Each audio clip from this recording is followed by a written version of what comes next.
అందరికీ శుభోదయం. ఈరోజు బుధాష్టమి.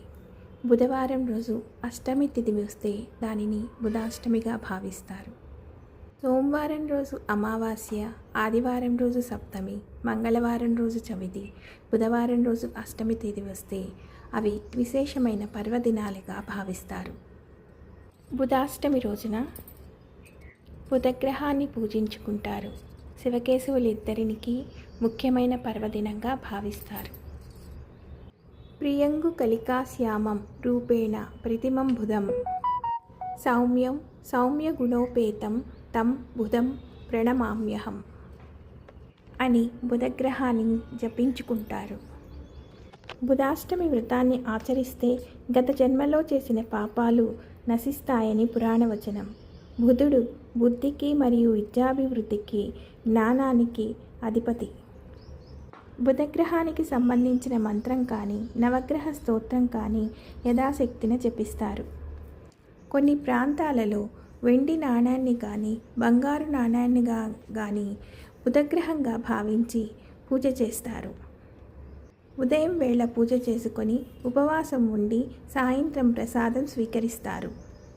ఇలా 8 వారాలు చేస్తే బుధునికి సంబంధించిన ఎలాంటి దోషాలైనా జాతకంలో తగ్గుముఖం పడతాయని విశ్వాసం. కొన్ని ప్రాంతాలలో ఈ రోజున శ్రీకృష్ణుడిని కానీ, మహావిష్ణువుని కానీ పూజిస్తారు.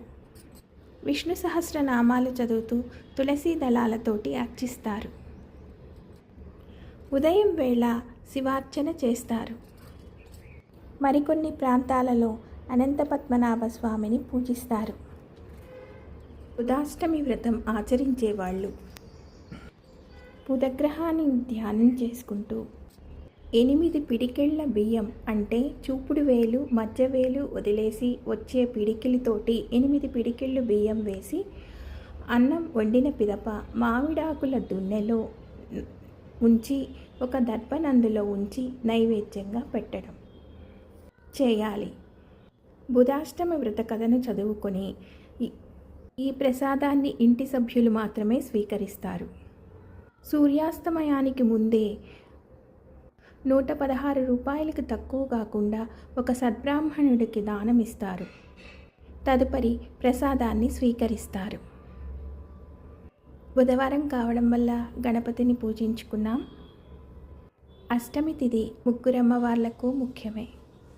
శివకేశవులను కూడా అర్చించుకున్నాం. ముందు మరిన్ని మంచి విషయాలతో మీ Soumika talks. Please like, share and subscribe.